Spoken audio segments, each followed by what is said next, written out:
आपको बताते चले जनपद सीतापुर थाना मोहाली के सीतारामपुर 27 तारीख को हुई बुजुर्ग की हत्या, जिसमें नौकर से सांठ गांठ कर के पुत्र ने की पिता की हत्या। इस संबंध को जो उनका नौकर साथ साथ में सोया हुआ था, वह घटना के बाद से लगातार पुलिस अधीक्षक हमारे पास पुत्र रणधीर और नौकर दोनों मिलकर सांठ गांठ करके थी पिता की हत्या, जिसका खुलासा आज additional SP doctor Rajiv Dikshit ने किया। उसके पिता के साथ संबंध विश्रांत कल के समय तमंचा कारतूस सब कुछ कबूल किया है। अपना जुर्म कबूल करते हुए बताया, हमारे पिता की बनती नहीं थी, बेटा 11 हिसाब मांगता था, इसी को लेकर नौकर से हुई सांठगांठ नौकर ने किया कबूल। के बारे में जानकारी दें। ये 27 बटा 28 नवंबर की रात में सीतारामपुर गांव में, जो थाना मोहाली क्षेत्र अंतर्गत पड़ता है, एक व्यक्ति श्री राम निवास, उनकी हत्या हुई थी।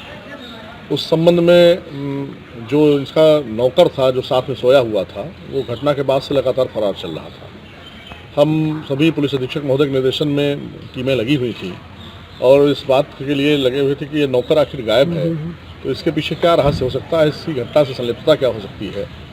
वो नौकर जब हमारे पास पकड़ में आया और उसके बाद जो हमने उससे पूछताछ की और अन्य सुसंगत साक्ष्य एकत्र किए, तो समग्र परिशीलन से स्पष्ट हुआ कि जो मृतक का पुत्र है, रणधीर नाम है उसका, वो रणधीर इसके अपने जो नौकर सोया हुआ था, जिसका नाम लाला राम है, उसके साथ सांठगांठ करके स्वयं पुत्र ने अपने पिता की हत्या कारित किया जाना स्वीकार किया पूछताछ में।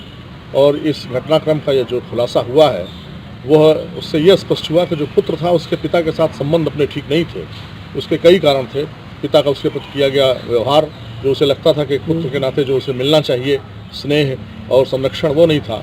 आर्थिक रूप से भी पुत्र की निर्भरता पिता पर ज़्यादा थी। एक एक पैसे का हिसाब मांगना, कुछ स्वतंत्र निर्णय न ले पाना, उसको लेकर के मन में असंतोष की भावना पुत्र के मन में रही और उसने स्वीकारा कि मैं काफ़ी दिन से ये बना रहा था।